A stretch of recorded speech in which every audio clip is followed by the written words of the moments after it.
시간에 함께 은혜 나누실 말씀은 당신을 위한 기적, 당신을 위한 기적이라는 말씀으로 우리 함께 은혜 나누도록 하겠습니다. 우리 옆에 분과 인사하겠습니다. 당신을 위해 기적을 준비해 주셨습니다. 많은 그리스도인들조차도요, 오늘날 현대의 의학과 과학의 발달로 인해서 하나님의 기적을 기대하지 않은 많은 그리스도인들이 있습니다. 하나님의 말씀은 치유를 명하셨고 하나님의 말씀은 기적을 명하셨음에도 불구하고 내가 그에 대한 믿음을 갖지 못하는 많은 그리스도인들을 볼 때 미신이 아닙니다. 여러분, 하나님의 이 말씀은 헛된 것이 아닙니다.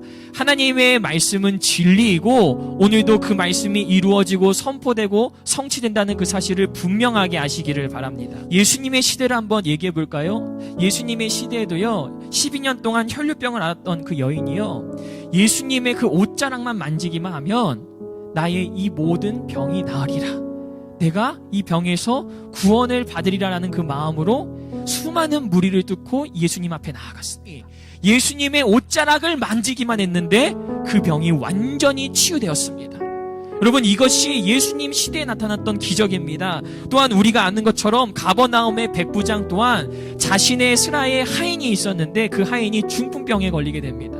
근데 이 백부장이 누구를 찾아오느냐? 의원에 찾아간 것이 아니라 예수님을 찾아가는 거예요. 왜냐?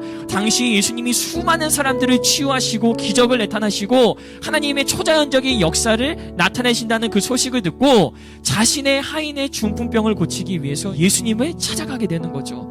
그리고 그 백부장이 놀라운 고백을 얘기합니다. 여기서 말씀만 하옵소서, 그리하면 내 종이 낫겠나이다. 오늘 백부장의 그 예수님에 대한 그 믿음, 그 예수님의 초자연적인 기적을 백부장이 믿었기 때문에 우리 집에 굳이 내려오셔서 내 하인에게 기도하지 않으셔도 여기서 말씀만 하시옵소서, 그리하면 내 종이 나을 것입니다 라고 고백했던 그 백부장의 모습을 보게 됩니다. 베데스다 연못에 38년 동안 병을 앓았던 사람의 이야기가 나옵니다. 그리고 10년, 20년, 30년의 세월도 아니고 38년이라는 그 세월 동안 자신이 병에 걸렸는데 베데스다라는 그 연못 가운데에 물이 동하여서 물이 동할 때 그 연못에 들어가면 치유의 역사가 나타났다라고 성경은 얘기합니다. 예수님이 그 사람에게 찾아와서 말씀하십니다. 뭐라고 말씀하십니까?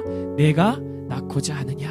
모든 시간 동안 그곳 베데스다 연못에서 다른 사람들이 나는 것을 보기만 하였던 그 사람에게 찾아오신 거예요. 예수님께서 이 베데스다 연못에 있는 병자에게 이 메시지와 말씀을 하신 이유는 무엇이냐면 그의 마음 가운데에 치유의 기적의 역사를 믿게 하시기 위함입니다. 아멘. 어떤 사람의 기적과 치유를 나타내시기 위해선 무엇이 필요하느냐? 주는 이와 받는 이의 믿음이 동일해야 합니다. 예수님도요, 당시에 모든 사람을 치유했다라고 성경에 얘기하지 않습니다.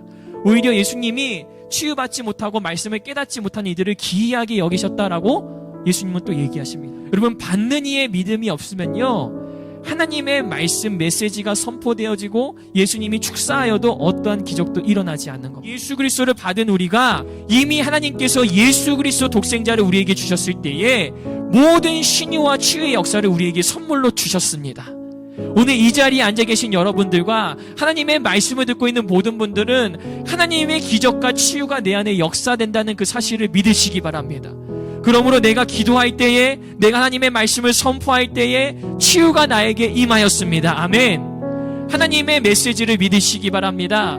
오늘 베데스다 연못에서 예수님께서 말씀하셨던 것처럼 내가 낫고자 하느냐라고 물어볼 때에 예 주님, 내가 낫고자 합니다. 예 주님, 맞습니다. 예수의 보혈로 말미암아 내가 이미 치유받은 기적의 사람인 줄 믿습니다. 이런 믿음이 여러분에게 있어야 되는 줄 믿으시기 바랍니다.